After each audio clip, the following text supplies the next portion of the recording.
Hello, hello, hello. This is a sort of last-minute interview. As I was doom scrolling yesterday afternoon, I saw that Richard Tice of the Reform Party had sacked his prospective candidate for Henley, David Carpin, and I wanted to know a bit more about it, so I dug into it and I found out what had happened. Before we meet and talk to David about what happened, let's watch this.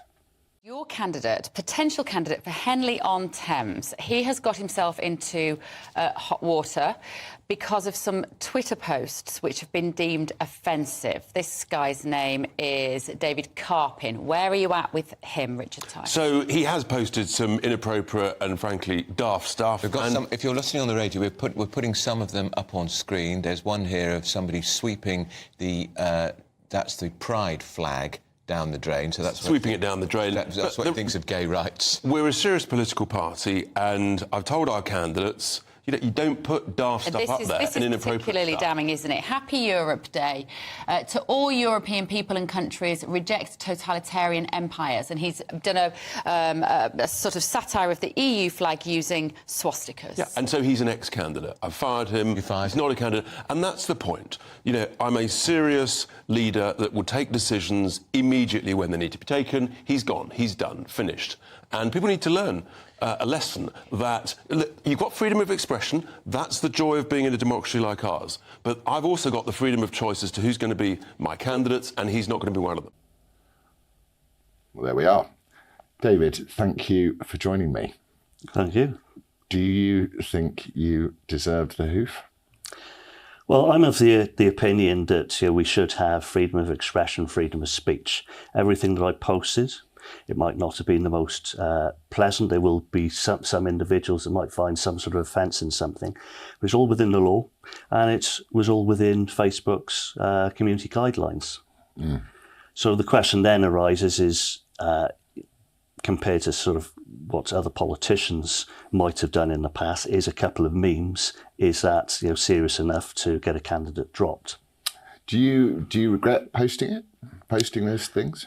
No, I don't regret it, because ultimately, we've got to test the boundaries of freedom of speech. And if we don't keep testing our freedoms, then they will eventually erode and be taken from us. It's interesting, isn't it? Because obviously we can see, which will come up on the screen now, some of the things that are said by the public on the streets and things that were even projected onto Big Ben last night. Mm-hmm. Which are blatantly racist and anti-Semitic. So do you think that free speech only goes in one direction in this country, or do you think that there is a decent balance at the moment? Well, historically, we know that speech went as far as assault in law. So in other words, I can't threaten violence. I don't have to physically hit you. The threat is enough. But everything up to that should, in principle, be allowed. You might not like it, you might not like somebody else's opinion, but we have to keep testing those boundaries. Otherwise, as you rightly say, it's just going to go in one direction. So talk me through the pride flag going down the drain meme. What were you trying to say there? So as I remember, July the 1st took us into the new month. In other words, June was Pride Month. The Holy Month. The Holy Month. And therefore we have 11 months in order not to celebrate it. So thank you very much. We've had that now. Now we're doing something else. Mm. And then so I would say probably, I've got my own views on this sort of stuff, as people probably know from the fact that I took great joy in setting fire to a progressive pride flag, because I think it's dreadful. And because of these ideas that it's a political movement, that it's now incorporating the Black Lives Matter chevron, the brown people chevron, whatever that's got to do with anything, and this very contentious issue of the transgender movement, which I don't think has anything to do with same-sex rights, because ultimately transgenderism is to turn around to a lot of gay people, young gay people who will turn out to be gay in the end, and say, you're not gay, you're a woman. So ultimately, I would say that the trans flag and the original rainbow flag, they don't have any place, they're in opposition to each other, which is why I burnt that flag, because I think it's a very, very dangerous thing, and I got loads of aggro for that. But what do you think about the incorporation of the swastika in your European flag? What were you attempting to say there? So what I'm trying to say is there's a fundamental difference between the organisation of the European Union and European people. We all celebrate European people, so we can celebrate Europe Day, but the European Union is something that we want to leave behind. So this is the flag now on the screen. So that's the European flag, but instead of the stars representing the nations, you've got swastikas. So what does this swastika? What do you associate the swastika with? Well, I associate it with a dictatorship. So the difference between Parliament and members of the European Parliament is within our Parliament, you can put forward legislation. Within the European Union Parliament, we vote for MEPs, or historically we voted for them. However, they can only vote on legislation that is put there. So you can hardly really describe it as a true democracy. No, exactly. It isn't a true democracy at all. And do you think people are...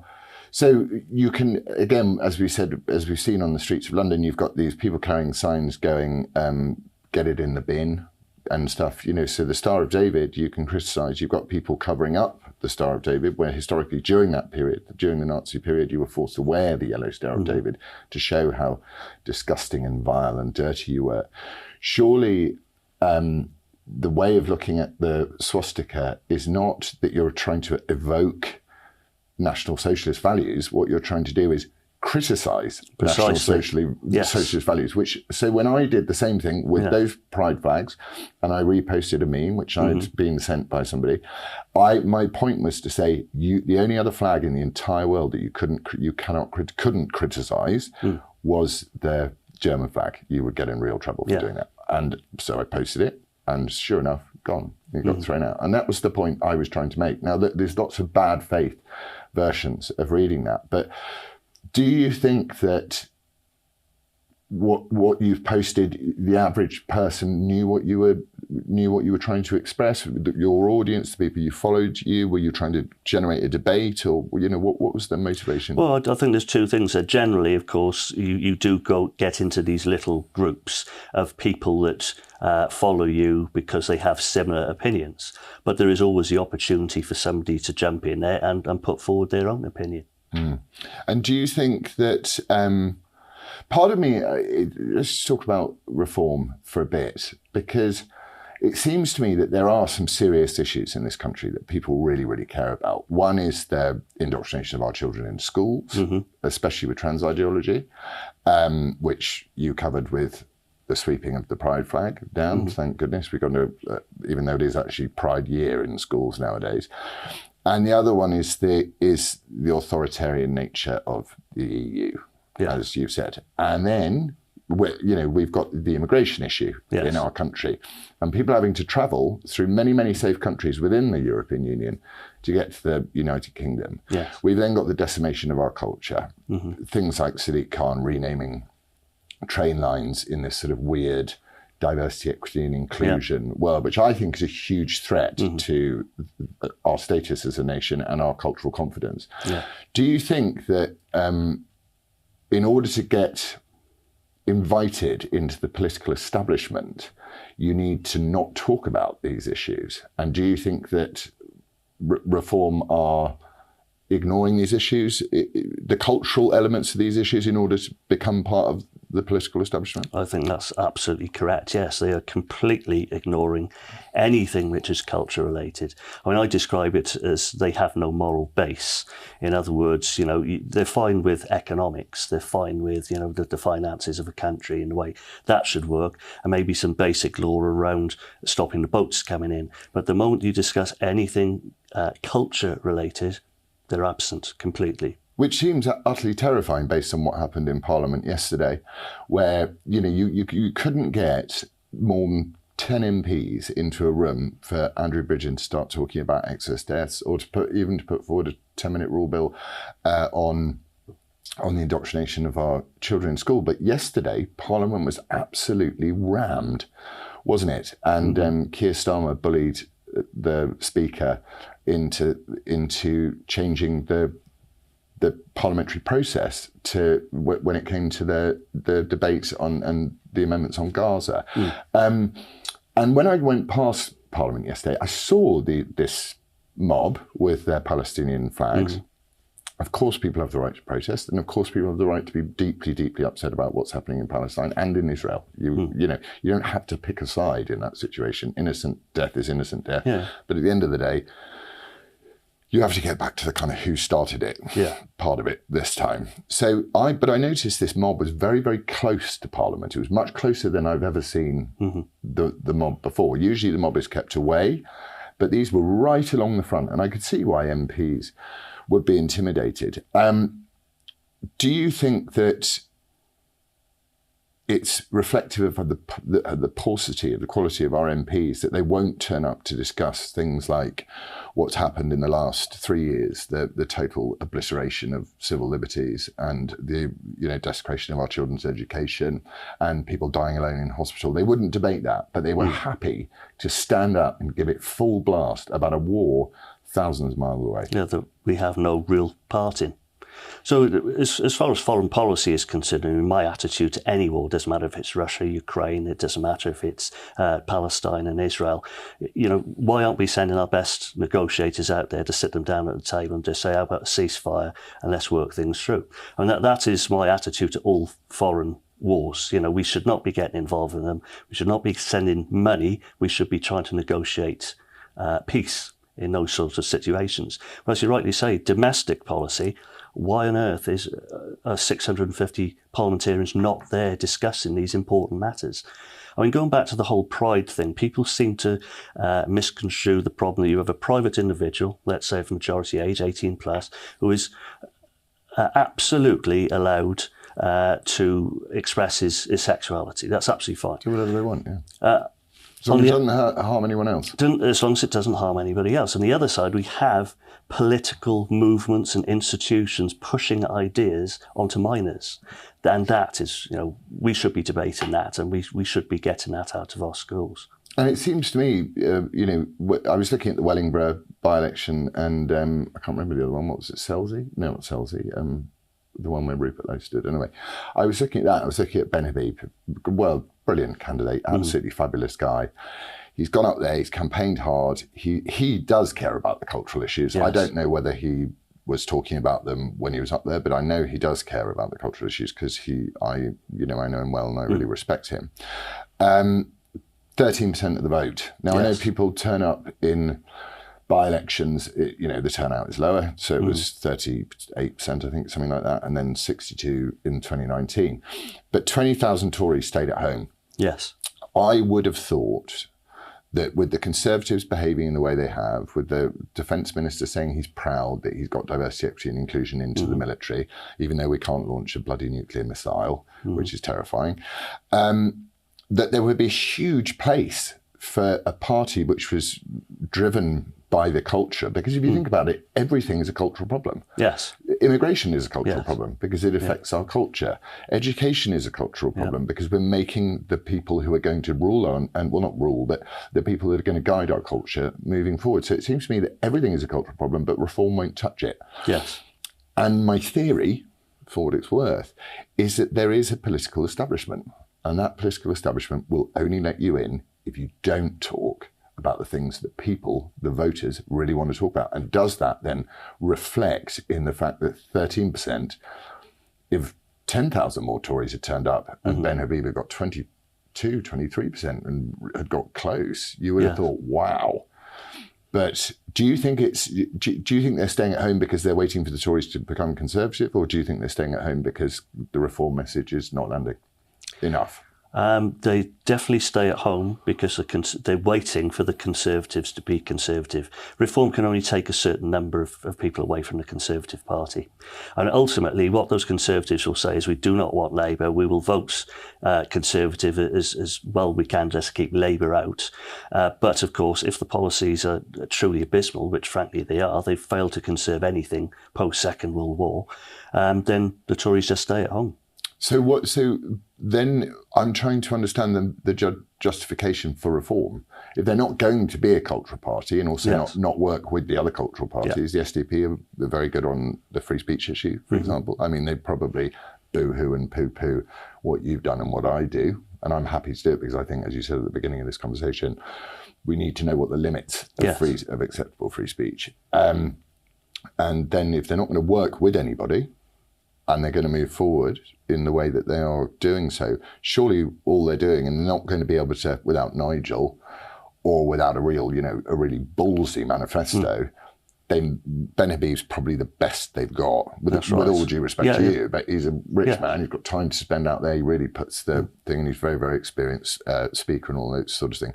What Reform then seems to be doing is to be consigning the Conservatives, consigning us all actually, as a country, to a massive Labour majority by taking a percentage of the Conservatives rather than replacing them. And therefore, when Labour come in with their Race Equality Act, which is diversity and equity and inclusion instantiated in law, so it's the end of our culture, essentially. That will be, in part, down to Reform, will it? It will, yes. The Tories, some Tories will go to Reform, which is where the 13% comes from. The rest stay at home, and Labour just turn out as normal. Yeah, it's going to be really, really interesting. Just thinking about Nigel, one gets the sense from him that he's obviously the world's most canny operator, isn't he? And he is obviously honorary chairman of Reform, and I think he's the primary shareholder of Reform. So Reform is also a company, isn't it? Which is interesting in its own right. Do you think that this result in Wellingborough will motivate Nigel to come back into politics with Reform, or do you think he's got his eyes on another prize?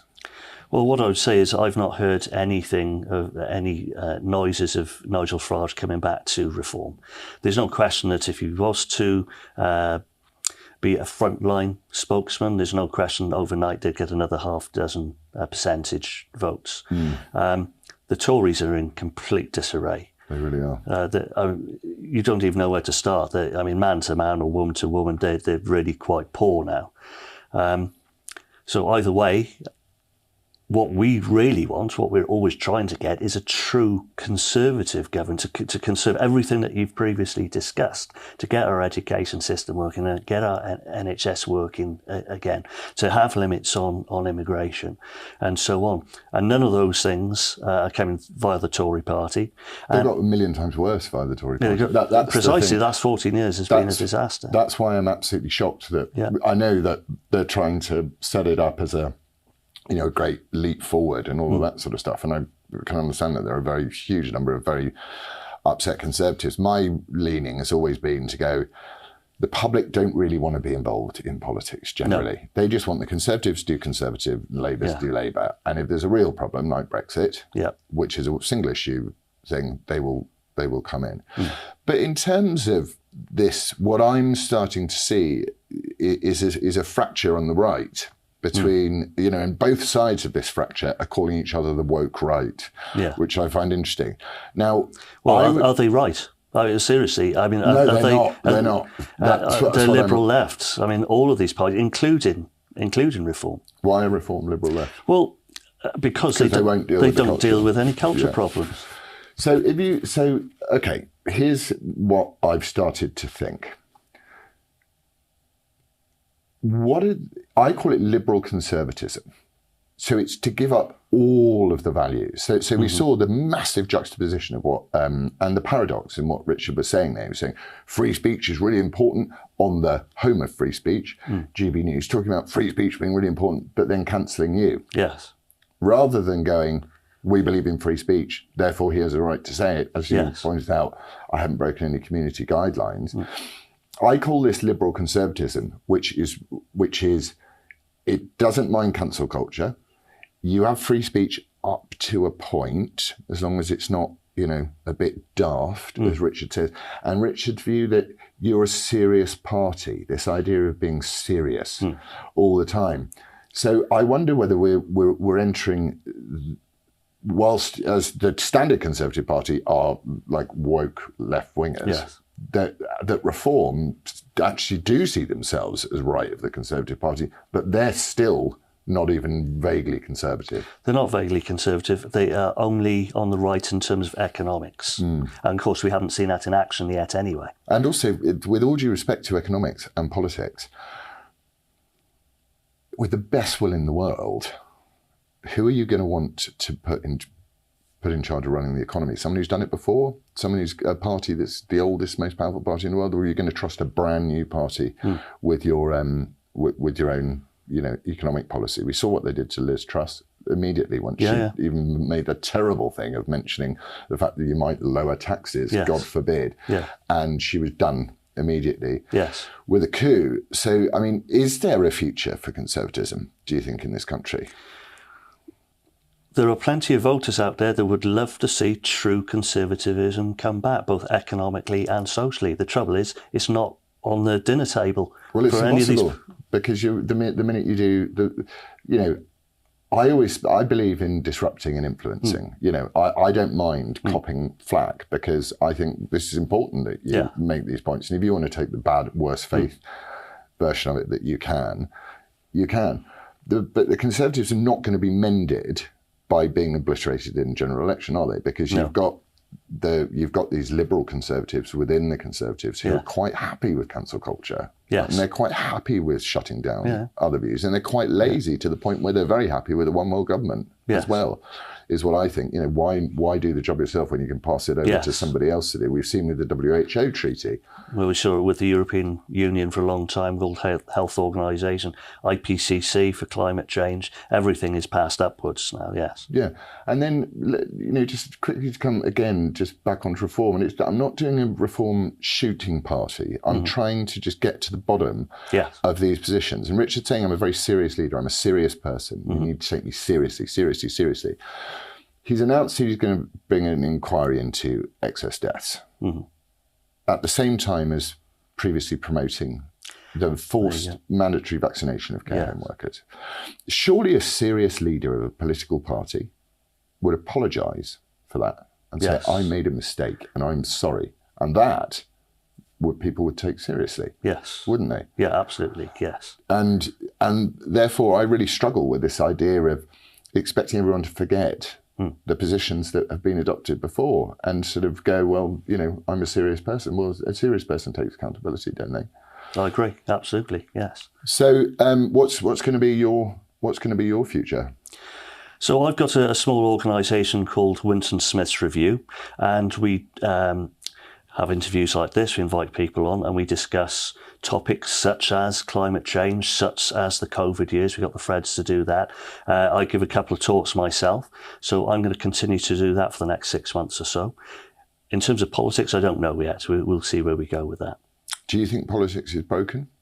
Completely, yes. I mean, in principle, there should be no reason to have the Reform Party at all, because the Conservatives would be conservative. So all of these, everybody's trying to bring another horse into the race in order to get conservatism back. Yeah, I hate to admit it as the leader of a political party, but my mission has always been to make sure that you don't ever really need us. It's to try and force the Conservatives and push these cultural issues. And, I've been effective in that way and destructive as well in that way. But it's been pretty hard. So if you were to be in charge of a party, now that you're partyless at the moment, and you wanted to take a manifesto to the public, or 5 points that you think would land with a Conservative audience, what would those be? So the first thing is you need to understand the purpose of Parliament. We all have inalienable rights, and it's Parliament's job to enshrine those in law and protect all of those rights, which, as we can see, Reform has failed to do immediately. So that'll be the first thing. We know that the public want control of borders in terms of immigration. We know that the public has fallen in love with the health service. That is completely broken now. I mean, there's a backlog of about 7 million people requiring treatment. So that needs to be fixed. We would need project managers to go in there to understand all of the contracts, where all the money's going, and to essentially reform it in such a way that it functions again. You see, those seem to be fairly decent policies that people would be happy about, but they never seem to get taken or put before the electorate in the same way as take back control of our borders meant quadruple immigration in 2 years. Yes. What do you think about the unfettered and uncontrolled immigration into this country? What effects do you think it's having? Can we see them on the streets? Can we see the effect on the streets at the moment? Do you think that certain communities are culturally self-isolating? Do you think do you think Britain has benefited from this, open borders policy? Do you think it's going to be a success in the long run, or disaster, or somewhere in between? So the first thing is GDP. We're always told that GDP by nation will grow. This is true. However, GDP per capita goes down. So actually, the more immigrants that we're taking in and the type of immigrants that we're taking in means that people are actually getting poorer. They're having to pay taxes for it. We now have, 2.6 trillion of debt, almost 100% debt to GDP ratio. That needs to be brought back in. As you rightly say, some cultures will naturally congregate together because that is essentially part of their doctrine to do that. So yes, multiculturalism is, as it says, different pockets of cultures within the same geographical area. I think multiculturalism is a disaster. Obviously it works with moderate people of all kinds, but you're going to if you've got many cultures and the extremists on all edges of each, you've got a multi-extremism problem as well as a multicultural problem. So we're heading into general election year. We're in general election year, aren't we now? Here's what I think will happen. I think the Conservatives will start doing what the Conservatives do, which is talk about conservative issues, like they're going to do something about it, like the European Court of Human Rights and the fact that, unless we get out of there, we're going to be in trouble. And then I think they'll probably talk about education guidance, but that was meant to be delivered, hasn't been delivered yet. I think we're going to have to prod them in that direction. What do you anticipate will be reforms showing at the general, bearing in mind that obviously we've seen a lot of Conservatives stay at home? Do you think if things don't turn around that you'll get a true blue Conservative to vote reform? I think that the polling will be similar to what it is today. Because with some of the cultural policies, let's say, that Reform are not bringing forward, it means that they are limited in the number of votes that they can get. So probably 12 or 13% would be my prediction of where Reform will end up.